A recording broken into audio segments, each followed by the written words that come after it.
नमस्कार। हमारे चैनल में आपका स्वागत है। मैं हूं रामचंद्र मौर्य। किसान आंदोलन समाप्त होने के 7 महीने बाद भारत सरकार ने एमएसपी पर गारंटी के लिए कमेटी गठित की है, लेकिन कमेटी में जिन लोगों को रखा गया है वे सब सरकार के समर्थक किसान या ब्यूरोक्रेट हैं। संयुक्त किसान मोर्चा से 3 सदस्यों को लिए जाने की बात भारत सरकार ने कही है, लेकिन किसानों ने मना कर दिया है। संयुक्त किसान मोर्चे ने सिरे से खारिज कर दिया है एमएसपी की गारंटी देने वाले इस कमेटी की। सबसे पहले तो आप जान लीजिए कि किसानों ने क्यों ऐसा किया और क्यों इनकार किया। सबसे बड़ी वजह यह है कि एमएसपी पर गारंटी के लिए किसानों से सलाह नहीं ली गई, मशविरा नहीं किया गया और उनकी सहमति से कमेटी नहीं गठित की गई। नंबर 2, इस कमेटी का कोई कार्यकाल सुनिश्चित नहीं है। मतलब इसे 2024 के बाद भी तक खींचा जा सकता है। जाहिर है कि सरकार एक रस्म अदायगी कर रही है, एक औपचारिकता निभा रही है न्यूनतम समर्थन मूल्य देने के लिए।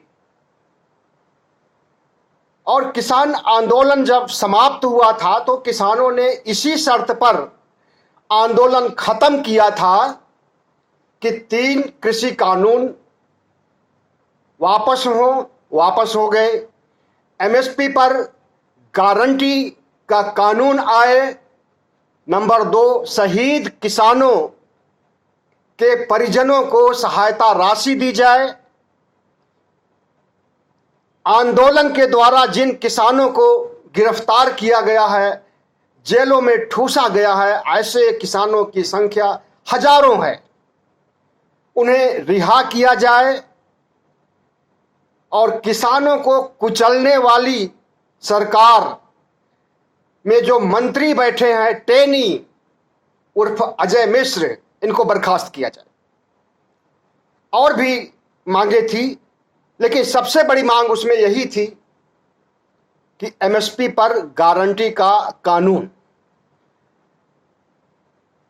अब ये सरकार 7 महीने बाद कमेटी के गठन की कवायद तो कर रही है, लेकिन इस कमेटी में किन लोगों को रखा जाएगा वो सब सरकार अपनी मर्जी के आधार पर। संजय अग्रवाल जो पूर्व कृषि सचिव रह चुके हैं, उन्हें कमेटी का चेयरमैन बनाया गया है और 23 अन्य सदस्यों को, जो कि किसान आंदोलन के विरोधी थे, उन्हें शामिल किया गया है। और 4 ब्यूरोक्रेट को, जो कि सचिव स्तर के रह चुके हैं, उन्हें शामिल किया गया है।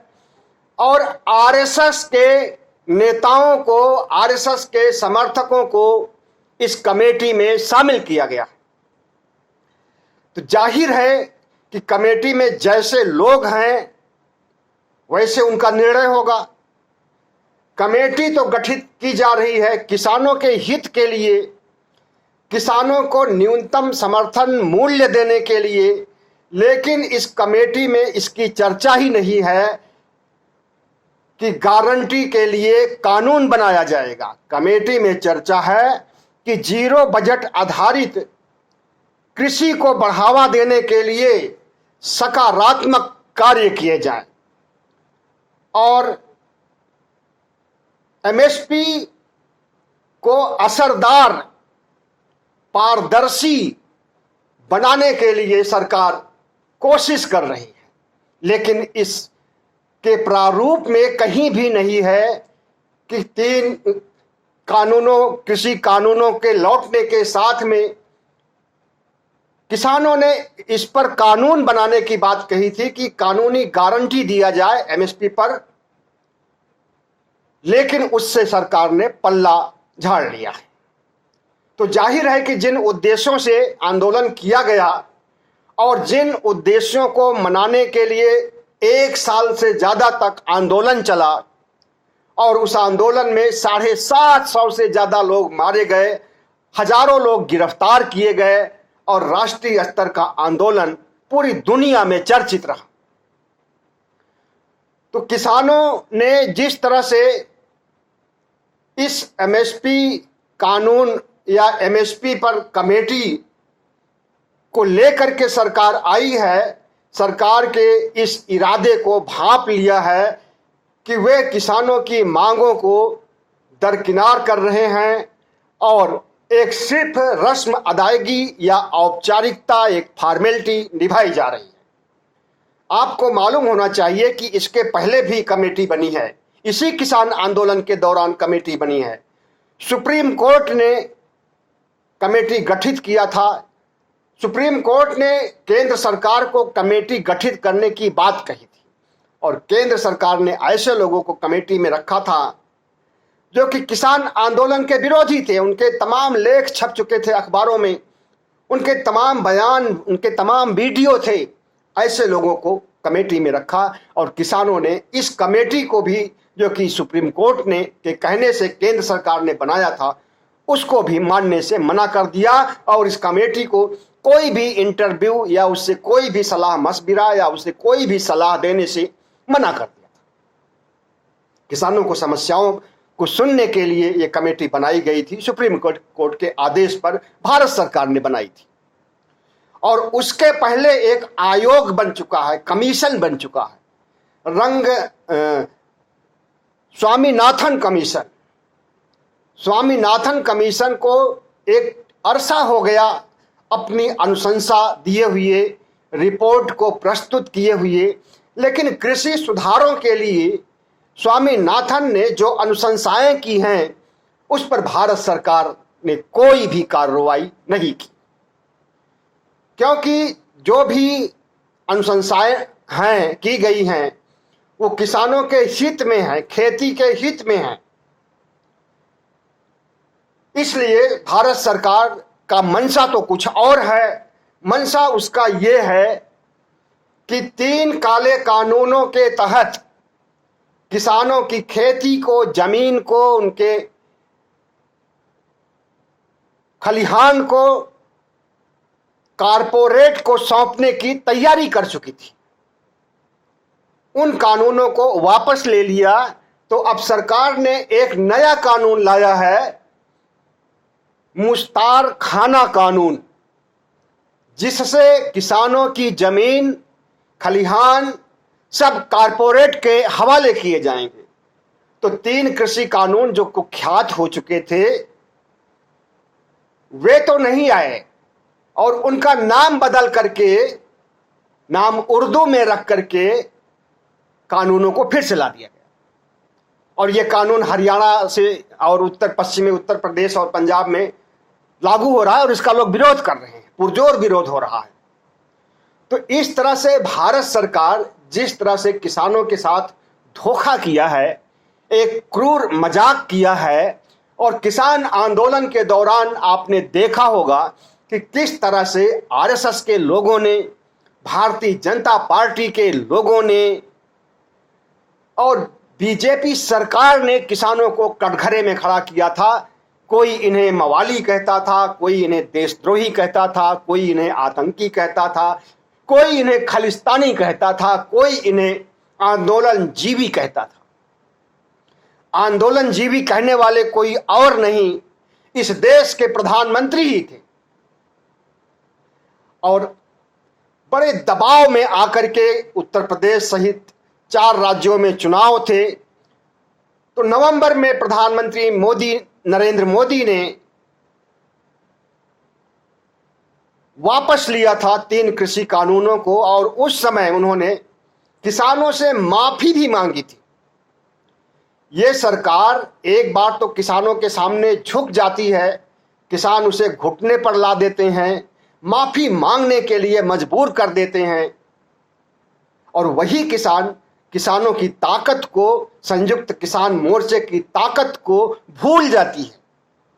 और अपनी मनमर्जी फिर से शुरू कर देती है। जिस तरह से 3 काले कानून लाई, उसी तरह से एमएसपी की पारदर्शिता बनाए रखने के लिए कमेटी गठित करने की बात कर रही है।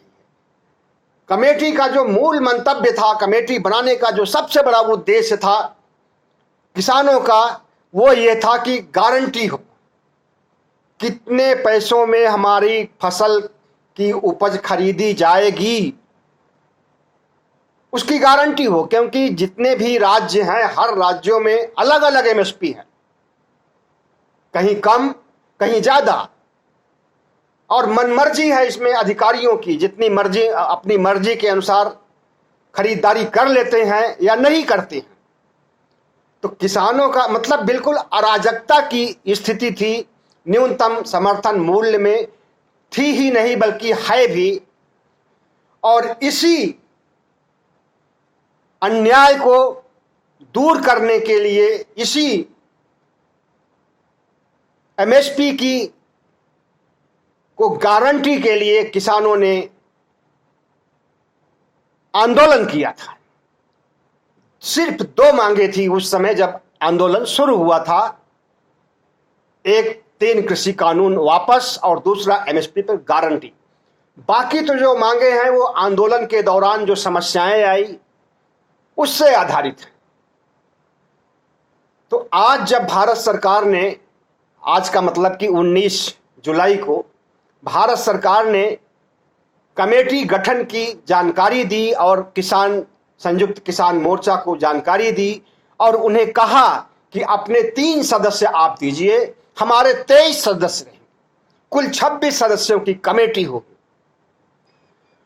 तो पहली बात तो इतनी बड़ी कमेटी में इतने ज्यादा लोगों को रखने की जरूरत ही नहीं है। और दूसरी बात ये कि कमेटी के गठन के पहले किसानों से संपर्क क्यों नहीं किया गया?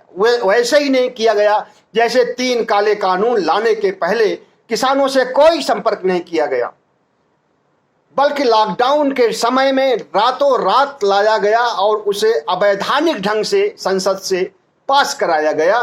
राज्यसभा में तो बिल्कुल ही अवैधानिक ढंग से पास कराया गया था। तो मोदी सरकार के जो करिंदे ये कहें या प्रतिनिधि कहें, 3 काले कानून बनाने के लिए जिम्मेदार थे, उन जिनके ऊपर जिम्मेदारी दी गई थी, आज वही लोग एमएसपी की गारंटी वाले कमेटी में हैं। तो जिनका जो स्वभाव है, जिनका जो चरित्र है, उससे अलग व्यवहार नहीं करेंगे। अगर 3 किसान संयुक्त मोर्चा के 3 किसान एमएसपी की कमेटी में शामिल भी हो जाते हैं, तब भी इससे कोई फर्क नहीं पड़ेगा। मोदी सरकार के जितने भी सदस्य उसमें हैं, सब एक मत से अपनी राग अलापेंगे और ये 3 लोग अपनी राग अलापते रहेंगे, इनकी नहीं सुनी जाएगी। तो इन सब खतरों को भांपते हुए संयुक्त किसान मोर्चा ने कहा है कि हम कमेटी में शामिल नहीं होंगे और हमारे साथ एक बहुत बड़ा धोखा किया गया है। एमएसपी की गारंटी की बात ही नहीं कही जा रही है, 0 बजट पर आधारित कृषि को बढ़ावा देने की बात कही जा रही है, एमएसपी को असरदार और पारदर्शी बनाने की बात कही जा रही है, लेकिन एमएसपी की गारंटी की बात ही नहीं कही जा रही जो मुख्य मांग है। तो इस तरह से आज जो कमेटी भारत सरकार ने गठित की है, अब हो सकता है कि उसमें 23 ही सदस्य रहें और कमेटी अपना काम भी करना शुरू कर दे। और ये काम कब तक करेगी, इसके लिए समय सीमा, कोई भी आयोग गठित होता है, कोई भी कार्य योजना शुरू होती है, सेंट्रल विस्टा प्रोग्राम शुरू हुआ था तो एक समय निर्धारित कर दिया गया था कि 2024 तक इसे बन करके तैयार हो जाना चाहिए।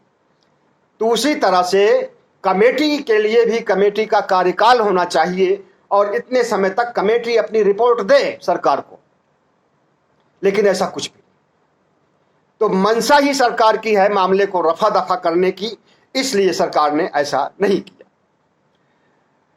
अब किसानों का कहना है कि उन्होंने जिस तरह से आंदोलन करके सरकार को झुकाया था, तो इस बार उस आंदोलन को और बृहद रूप और बड़ा रूप दे करके और उसमें बेरोजगारों को शामिल करके अग्निवीर, अग्निपथ जवान जो आए दिन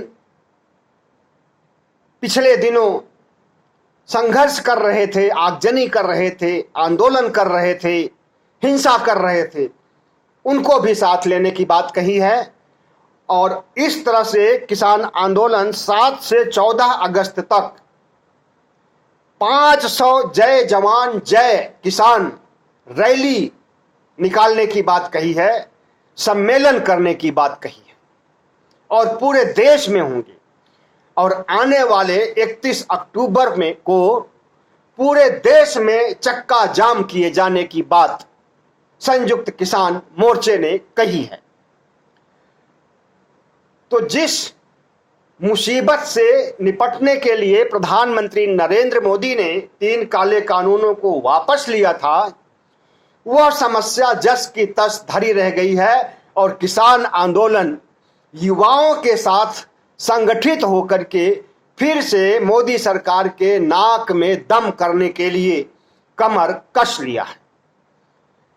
इस तरह से किसानों में इतना आक्रोश है, किसानों में इतनी निराशा है और किसानों के साथ इतना बड़ा धोखा हुआ है कि वे सरकार को बख्शने वाले नहीं हैं, सरकार को माफ करने वाले नहीं हैं। और सबसे बड़ी चीज, मोदी सरकार इतना आत्मविश्वास से क्यों लैस है, इसकी सबसे बड़ी वजह है कि उत्तर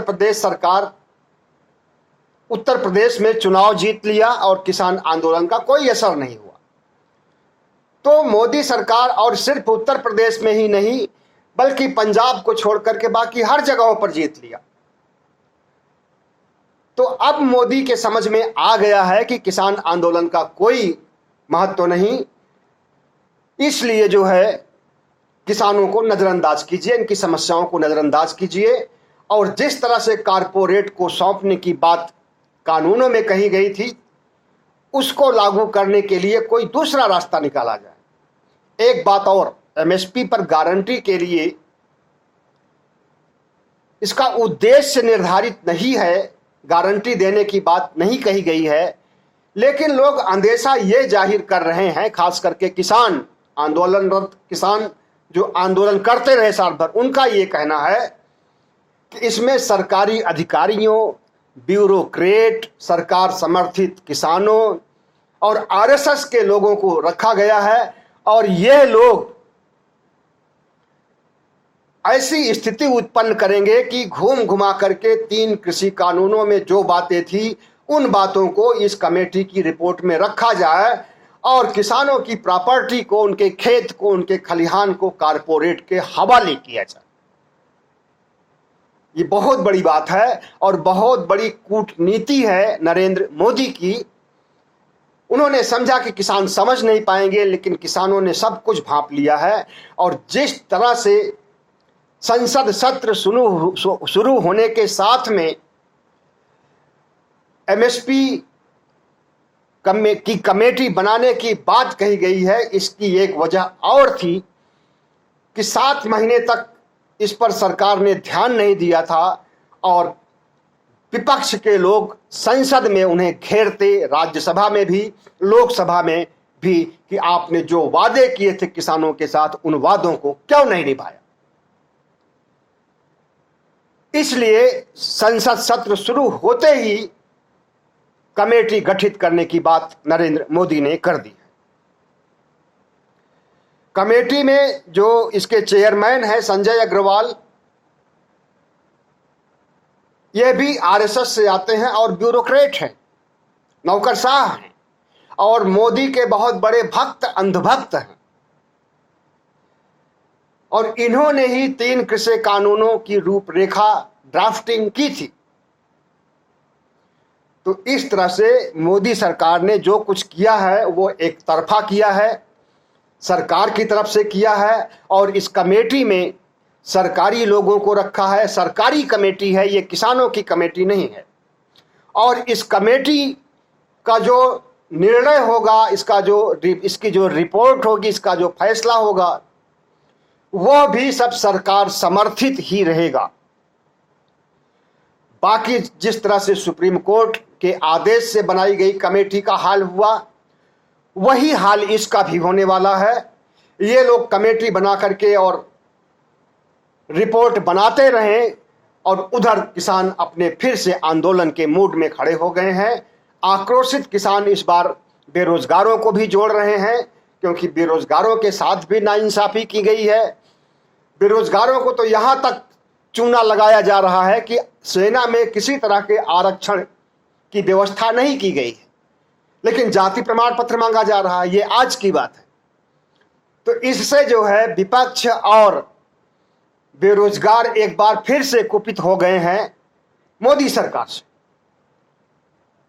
अब देखना है कि एमएसपी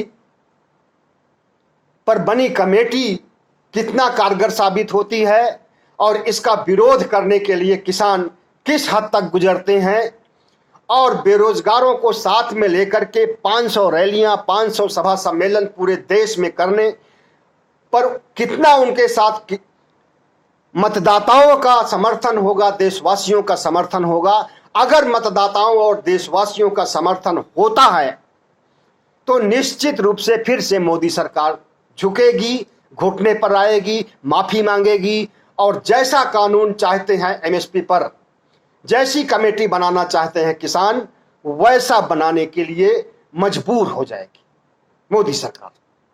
बहुत बहुत धन्यवाद।